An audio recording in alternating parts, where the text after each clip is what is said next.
Bonjour, alors je suis ravi d'accueillir FaZe et Badge à la confiserie de l'épargne qui est le président de Norma Capital. Bonjour Raphaël, ravi d'être présent. Eh bien merci. Tu sais, j'ai une habitude à la confiserie, c'est de faire jurer. Alors aujourd'hui, on va faire jurer sur le magazine Le Particulier qui a toute la confiance des épargnants. Acceptes-tu de dire la vérité, toute la vérité, et dis je le jure parce que les murs ont des oreilles? Je le jure. Parfait.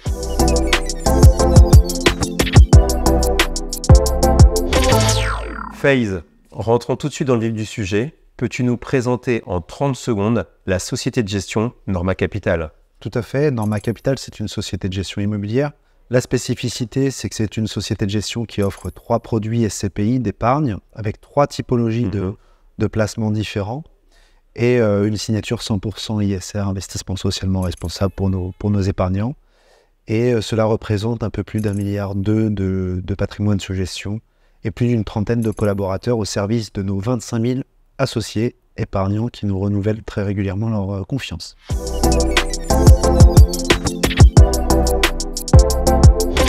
Alors la question Quesaco, puisque le sujet c'est quand même d'aborder la SCPI Vendôme Région, c'est quoi cette SCPI? C'est quoi sa stratégie, la typologie d'actifs, tes chiffres clés, voilà, est-ce que tu peux nous la présenter? Parfait. Vendôme Région, c'est une SCPI diversifiée, investie uniquement en France, sur plusieurs typologies d'actifs, bureaux, locaux d'activité et commerce. Dans les grandes proportions, c'est un peu moins de 50% de bureaux, un peu plus de 30% de commerce et à peu près 20% de locaux d'activité et de logistique. Tout ça réparti sur les grandes métropoles françaises. Et c'est une SCPI qui a été créée en 2015, qui aujourd'hui a donc un historique de 7 ans, 8 ans quasiment, et qui représente une capitalisation d'un peu plus de 800 millions d'euros. Et qui a historiquement un taux de distribution proche des 6% et un TRI de 5 ans qui est supérieur à 5,5, ce qui est assez intéressant aujourd'hui, notamment avec le contexte actuel.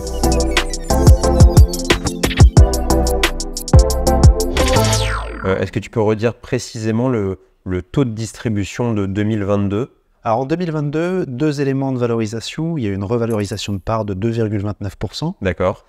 Et il y a eu un taux de distribution de 5,71%. D'accord. Sans grand suspense, est-ce que tu as un pronostic pour 2023 qui touche à sa fin? On est très proche de la fin d'année. On est aujourd'hui sur un taux de distribution non garanti, parce qu'on est obligé de le dire, mais qui sera à 6% sur Vendôme Région. Donc un retour à des rendements un peu meilleurs qui s'explique par un contexte de marché peut-être plus favorisant et puis aussi des indexations de loyers qui viennent aussi améliorer les rentabilités et les loyers perçus par la SCPI.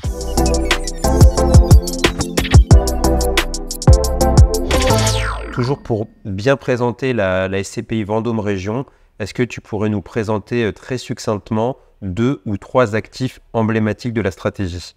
Alors 2 ou 3 actifs de Vendôme Région sur 151 actifs.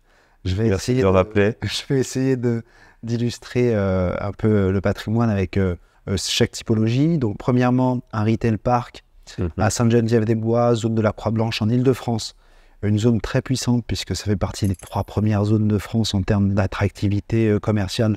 D'accord. Et donc on a acquis cette année d'ailleurs 2 ensembles immobiliers avec des enseignes nationales. Donc ça c'est la première. Alors c'est quoi par exemple? C'est du commerce?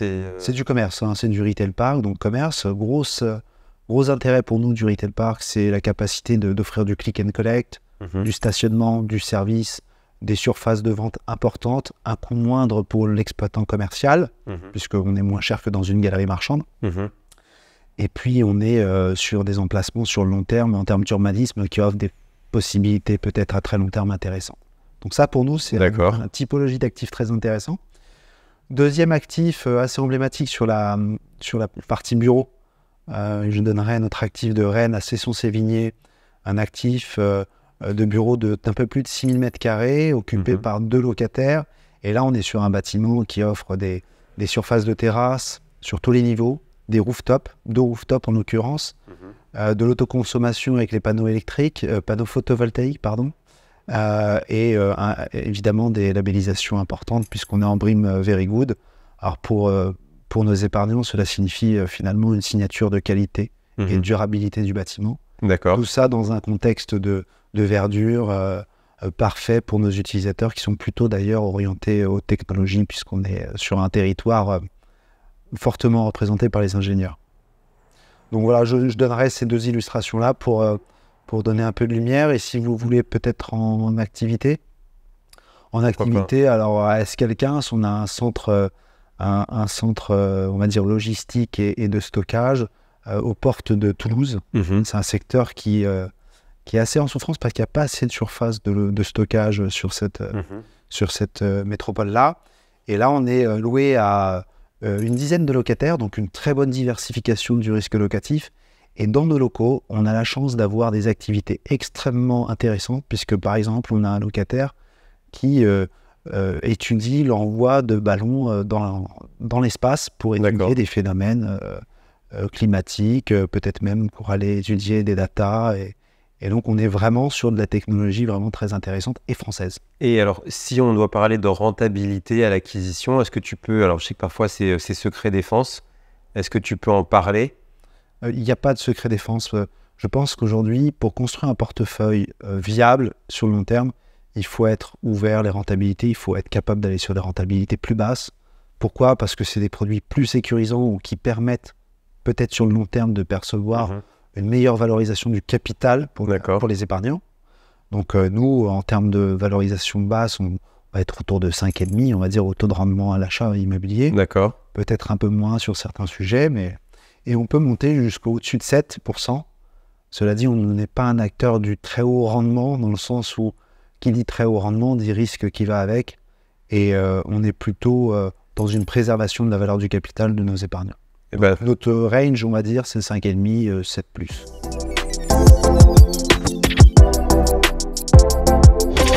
Et tu te fais la parfaite transition sur ma première question vérité, plus ou moins salée, hein, c'est des vraies questions qui se posent actuellement. Peux-tu nous parler des valeurs d'expertise de Vendôme Région, puisqu'on sait que l'AMF elle a demandé à mi-année de faire ses audits.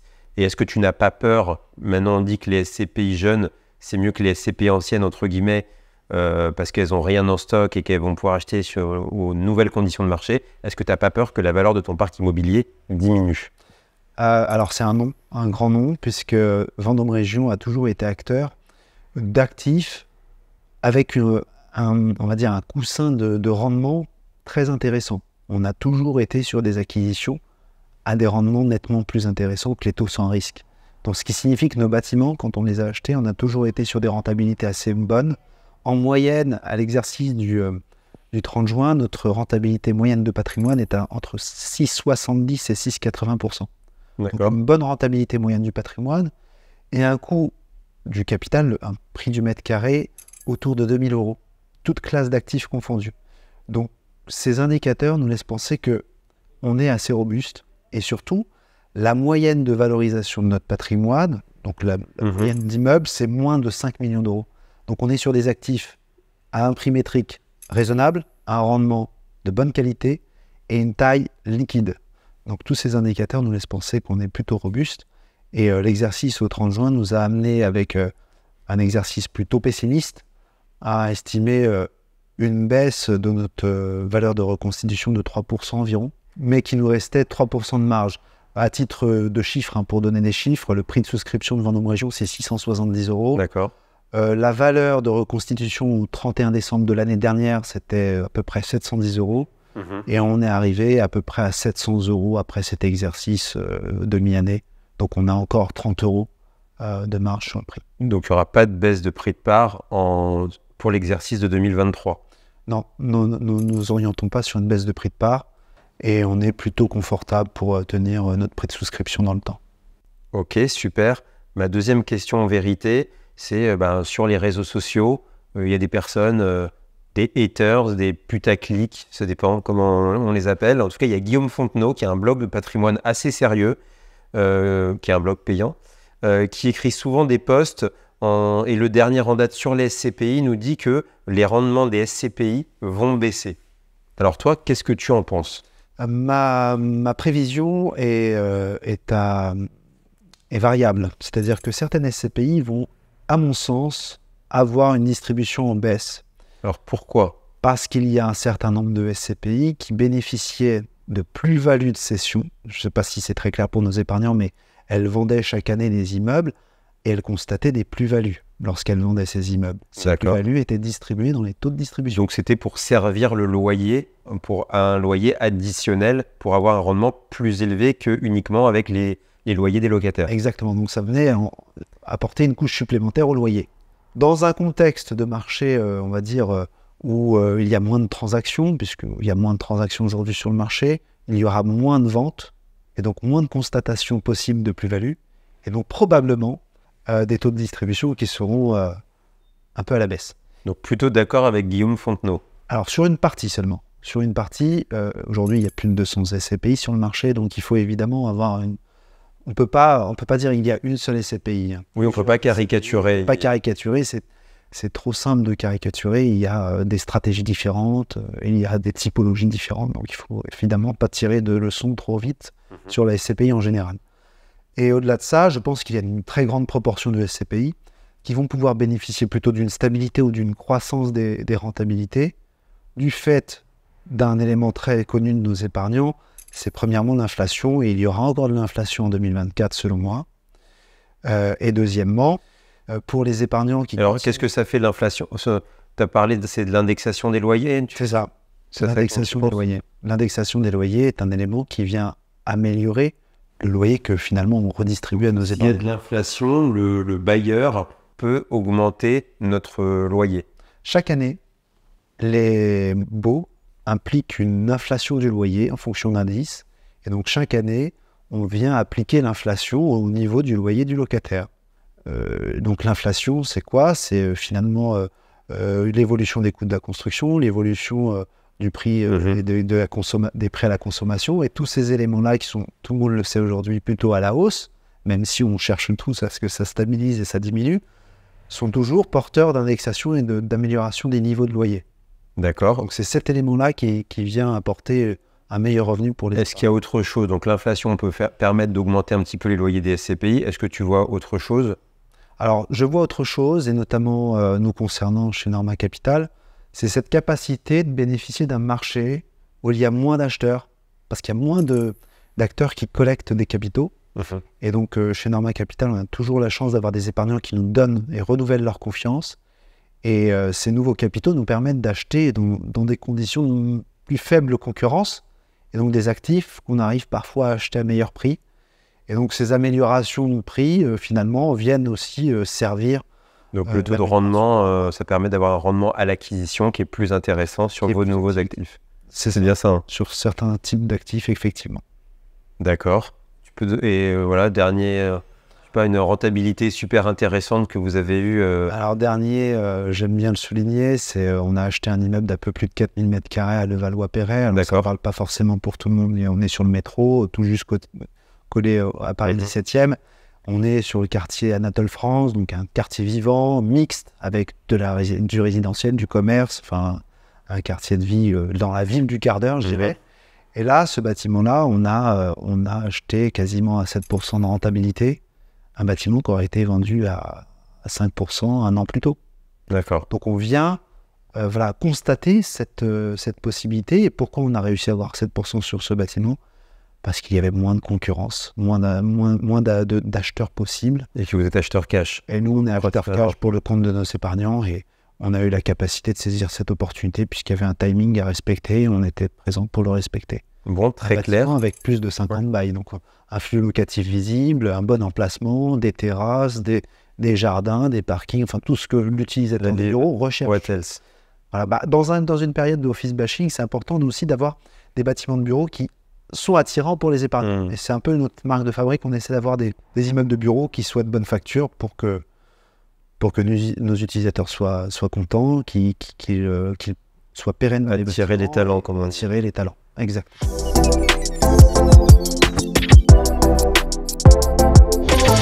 Très bien, alors là on a parlé beaucoup de théorie, maintenant j'aime bien aussi les ateliers pratiques, donc c'est ma question du petit prince. FaZe, peux-tu me dessiner comment tu te représentes Vendôme Région à l'aide de ce tableau? Alors, on appelle à mes grands talents de dessinateur. Et de ces stylos. Merci beaucoup. Alors pour Vendôme Région, Je vais essayer de représenter un peu le sujet comme ceci. On a souvent des grands dessinateurs. J'ai pas tout à fait dans les fini, sociétés de gestion. mais ça ne saurait tarder. Raphaël, il me faut encore un dernier. Bien sûr, un peu de couleur Et voilà. pour que ce soit parfait. Et voici. Alors, montre-nous à quoi ça ressemble. Alors, Là... là, c'est les différentes typologies, donc diversification. Ah, Du local de stockage et d'activité, des bureaux, mais aussi les commerces. Tout ça dans un revenu 100% français, puisque c'est Vendôme Région. Et tout ça au service de nos épargnants. Diversification étant le mot le plus important, le mot d'ordre le plus important pour Vendôme Région. magnifique. Super. Alors maintenant, c'est souvent ma question qui vient après. C'est ma question punchline. Yes. Pour ceux qui n'ont rien écouté, qui étaient sur Instagram, au téléphone, qui se faisaient une selfie, si tu devais résumer en une seule phrase Vendôme Région, ce serait laquelle? En une seule phase, Vendôme Région, c'est une excellente diversification patrimoniale sur du beau patrimoine en France.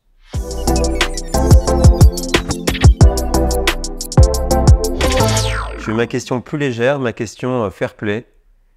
Si tu devais à présent investir à titre personnel sur une SCPI autre que les SCPI de chez Norma Capital, ce serait laquelle ou lesquelles et pourquoi? Alors moi, il y a une SCPI que je suis depuis quelques temps et qui est sur une classe d'actifs différente et que j'aime bien parce qu'elle est différenciante et qu'on ne la retrouve pas chez Norma Capital. C'est la SCPI de Caneos Pierre. D'accord. Je trouve la thématique intéressante, investir sur du logement et puis surtout investir avec des travaux pour essayer d'améliorer la qualité du logement. Je trouve ça intéressant. D'accord. Bon, très bien.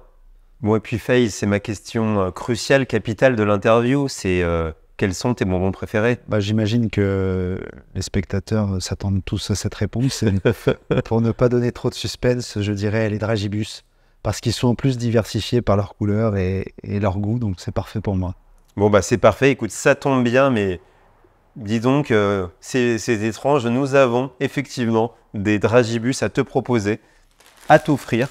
Donc voilà, Faye, fais-en bon usage. C'est très gentil, je vais essayer de ne pas en exagérer, puis je vais partager, et puis Évidemment, le partage. à partager avec moi. C'est adorable. Merci beaucoup. Merci. À bientôt.